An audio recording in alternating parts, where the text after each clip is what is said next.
Olá, analista, seja muito bem-vindo, muito bem-vinda ao Alicia Biotech. Eu sou a professora Alice, por aqui eu ajudo analistas clínicos a liberarem laudos de análises clínicas com excelência, com segurança e sem erro. Então, se você é estudante ou profissional de biomedicina, de farmácia, já se inscreve no canal para você não perder nenhum dos vídeos que saem toda semana. Conteúdos relacionados à bioquímica, urinálise, hematologia, parasitologia, todas as áreas de análises clínicas. E sem mais enrolação, bora para o conteúdo da aula de hoje.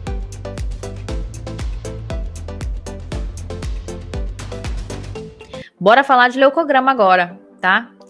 No leucograma, a gente vai avaliar agora os leucócitos. Bora que vamos. O que a gente tem aqui nos leucócitos? Gente, a gente vai fazer novamente a contagem e a morfologia. Os leucócitos são aquelas células de defesa. A gente tem vários leucócitos, tá? E aí eu vou mostrar para vocês quem são agora. Quando a gente faz essa análise dos leucócitos, primeiro a gente faz o que a gente chama de contagem global, que é quando eu conto todos os leucócitos. Nessa fase eu não vou diferenciar os leucócitos, que eu vou mostrar daqui a pouco, tem diferentes tipos de leucócitos.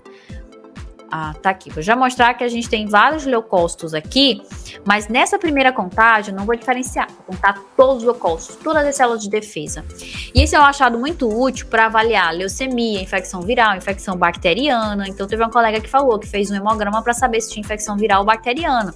E quando eu tenho uma leucocitose, quando eu tenho um aumento no número de leucócitos, dessa forma global, é muito mais comum acontecer ali em reações de inflamação aguda, de infecções bacterianas, é mais comum terem leucemias. Não quer dizer que não vá acontecer em outro caso, mas é mais comum. Já quando eu tenho uma leucopenia, ou seja, quando eu tenho uma diminuição do número de leucócitos, pode ser mais comum nas infecções virais, paciente está com a imunidade comprometida, paciente está sob estresse excessivo, pode diminuir o número de leucócitos. Tem algumas atividades que interferem também, gente. Por exemplo, exercício físico causa uma discreta leucocitose ali, tá? Tem alguns achados assim que são bem interessantes. E aí a gente tem também aqui a avaliação qualitativa e a quantitativa dessas células. Então agora eu vou analisar cada uma daquelas populações, contar e vou visualizar também a morfologia dessas células. Como que tá essas células? Tão grandes, tão pequenas, tem granulação, tem atipia. Eu vou mostrar cada uma dessas alterações aqui. Vamos começando aqui. Como que eu faço a contagem dos leucócitos? Novamente, a automação, que é um equipamento, ele pode fazer essa contagem e pode liberar os citogramas, né? Existem diferentes métodos de automação. Aqui eu estou falando da dispersão a laser. E aí nesse método a gente vai contar cada uma das células, tá? Então eu vou contar, aqui eu tenho neutrófilo, tenho inclusive ele vai contar as hemácias também, esses são menores. Basófilo, linfócito, eosinófilo, neutrófilo.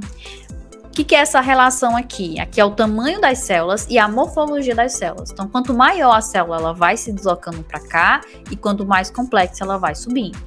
Então, por isso que as células mais complexas, como é o caso do basófilo, fica aqui, mas eu vou explicar cada uma dessas células. Aqui é só para explicar para você que a própria automação vai fazer essa contagem para a gente. Quando necessário, como eu já falei, a gente faz uma lâmina para fazer a contagem, quando tem alguma alteração, alguma suspeita. Mas, de uma forma geral, a própria contagem vai ser liberada pela automação. E aí, nessa contagem, a primeira população que a gente vai numerar aqui são os neutrófilos segmentados. O que são os neutrófilos segmentados? São as células de defesa mais abundantes no corpo. Gente, o neutrófilo ele é feito em questão de 7 horas. Por que eu tenho tanto neutrófilo? Porque da mesma forma como ele faz tão rápido, ele morre muito rápido. O neutrófilo ele morre muito rápido. Então, ele vive pouco tempo ali. Ele fagocita, quando ele é responsável por combater as bactérias, por fagocitar corpos estranhos. Quando ele fagocitou, ele morreu. Ele morre. Então, o nosso corpo está todo tempo produzindo neutrófilo, porque ele, coitado, não tem 7 vidas como o gato. Ele morre rapidão.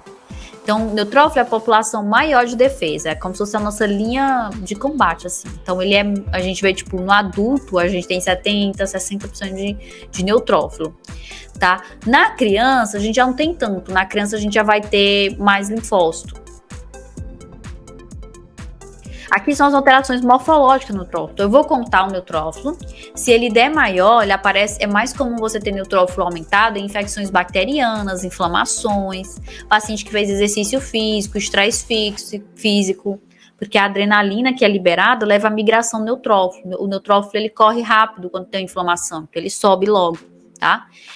E quando eu tenho a diminuição de neutrófilo, é quando eu tenho o oposto, uma infecção viral, tá? Não é desse tipo, não é uma infecção bacteriana. Além disso, no neutrófilo, eu tenho a morfologia do neutrófilo. Então, eu vou avaliar granulações que eu vou ter no citoplasma, alterações de vacuolização citoplasmática, que foi essa que eu comentei que tem que tomar cuidado, porque o EDTA pode causar uma falsa vacuolização do citoplasma. Tem esses neutrófilos que são hipossegmentados, que aparecem na anomalia de Pell-Rouet, tá? Tem uma aula completa aqui no meu canal só sobre Pell-Rouet, só sobre neutrófilo hipossegmentado, tá? Recomendo que vocês assistirem depois, tá muito boa.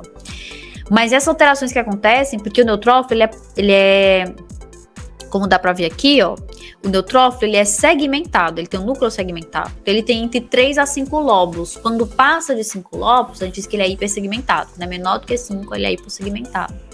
Então, são alterações desse tipo que a gente vai visualizando ao microscópio. Tem o irmão mais novo do neutrófilo, que é o neutrófilo bastonate, que é um neutrófilo que o núcleo ainda não segmentou, tá? A gente observa que tem esse formato aqui de bastão. E ele aparece, quando ele aparece a gente chama de desvio à esquerda, até 5% de bastões é normal. Mas quando passa desse valor, a gente tem o que a gente chama de desvio à esquerda. E o desvio à esquerda, ele aparece em infecções mais agudas, uma infecção mais grave, aí acaba saindo essa célula que é um pouquinho mais jovem, que deveria estar lá na medula óssea, mas ela, sabe, é como se eu botasse um bebê para trabalhar. Bota uma célula um pouquinho mais jovem ali para trabalhar. Só que aí, ela também pode aparecer em algumas leucemias, tá? Leucemia que é um câncer no sangue, entendeu? Uma doença que acomete o sangue. Agora a gente tem aqui os linfócitos, que são essas células. A diferença do linfócito para o neutrófilo? O linfócito já é mononuclear. O citoplasma do neutrófilo aqui já é mais basofílico, já é mais azul. O citoplasma do neutrófilo é um pouquinho mais alaranjado, mais roseado. Então, isso aqui é por conta da afinidade ao corante, que diferencia essas células. O linfócito, a gente tem o linfócito T e tem o linfócito B, mas ao hemograma a gente não diferencia esses dois. A gente conta tudo como linfócito. E qual é a função do linfócito? Ele é uma célula que vai produzir anticorpo, tá? Então, ele tem esse contato ali e produz anticorpos, que vão combater vírus, tumores, corpos estranhos. Geralmente a gente tem um aumento do número de linfócitos nas infecções virais. Por exemplo, mononucleose, dengue, AIDS, chikungunya, covid, então, infecções virais. Infecções bacterianas eu tendo a ter uma diminuição de linfócitos. No geral, tá, gente? Existem várias exceções que podem acontecer. E aqui a gente tem a classificação da alterações de morfologia dos linfócitos.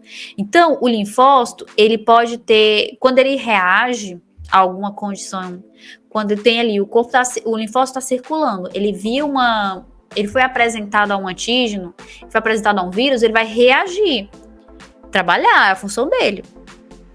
Quando ele reage, ele se transmuda a morfologia dele. Porque aí, quando ele reage, ele vai sintetizar imunoglobulinas. Então, ele muda a característica dele. Que é o que a gente chama de linfócito reativo.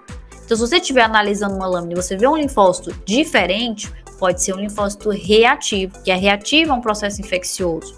Um processo benigno. Tá? Isso aqui a gente não é uma leucemia. Isso aqui é uma infecção. Tá? Provavelmente uma infecção.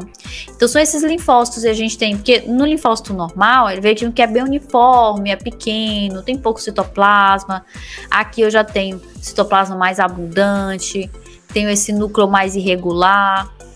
E aí você vai ter que contar essas células. A gente está falando de anormalidade morfológica, mas é uma célula que você vai contar. E você vai descrever no laudo que você viu essa alteração morfológica. Tá? Aí tem um bonitinho aqui que é o monócito, que também é responsável por fagocitar as células. Alicia, mas você falou que o neutrófilo fagocita as células. Qual a diferença delas, então? Então, assim, gente, o neutrófilo, o que eu falei? O neutrófilo, ele fagocita e morre. O monócito, não. O monócito fagocita, digere, produz esses vacúolos e circula vivendo. E o monócito, ele vai migrar pela corrente sanguínea até os tecidos. Tá? Então, ele também combate tanto vírus como bactérias. A gente pode ter um aumento de monócito, mas ele vai fagocitar vários micro-organismos invasores. Então, pelo monócito, eu não consigo diferenciar se é uma infecção viral ou bacteriana, mas pelo neutrófilo, pelo linfócito, eu consigo, tá? Então, o monócito, no geral, ele vai aumentar quando o paciente pode ter tratamento prolongado com corticoide, algumas infecções por protozoários, toxoplasmose, pode aumentar, mas é mais inespecífico.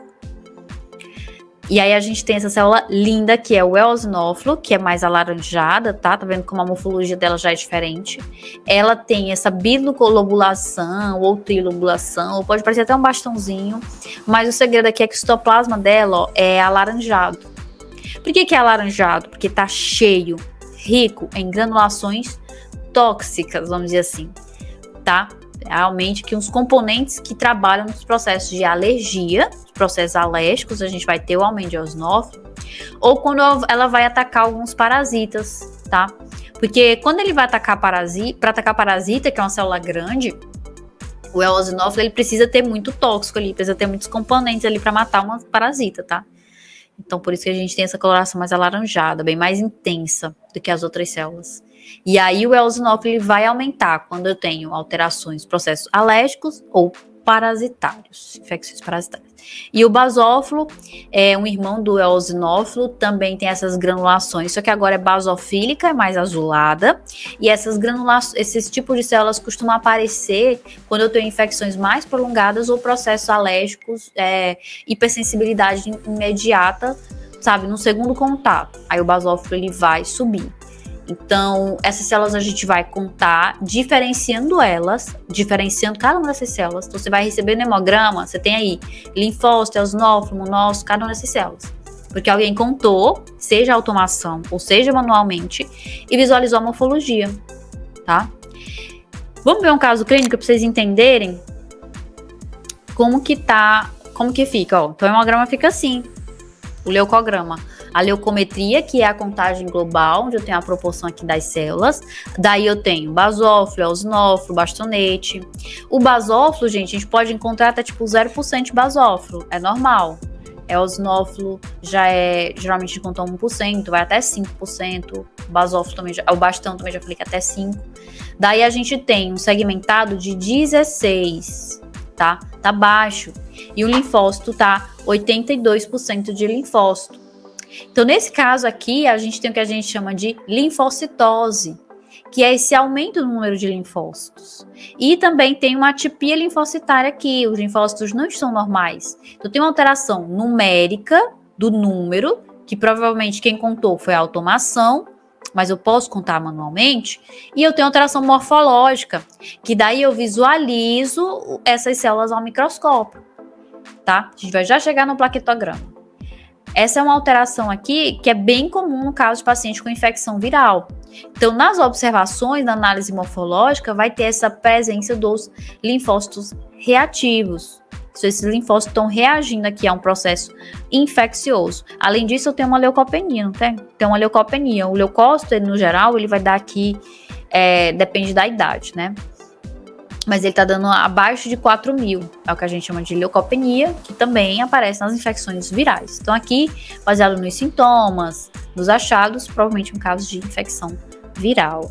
Eu me despeço por aqui. Fico muito agradecida pela atenção de vocês. Não esquece de dar o like aqui no vídeo, se inscreve no canal. E se você quiser aprender laudo de análises clínicas com segurança e sem erro de verdade, entre no meu grupo de mentoria, que é o 10 anos de análises clínicas. O link para acessar tá aqui embaixo. São mais de 180 aulas gravadas, grupo de tira dúvidas no WhatsApp, reuniões ao vivo comigo de mentoria, material de apoio e muito mais. Conheça o 10 em 1 acessando o link que tá aqui embaixo na descrição do vídeo. Te espero por lá!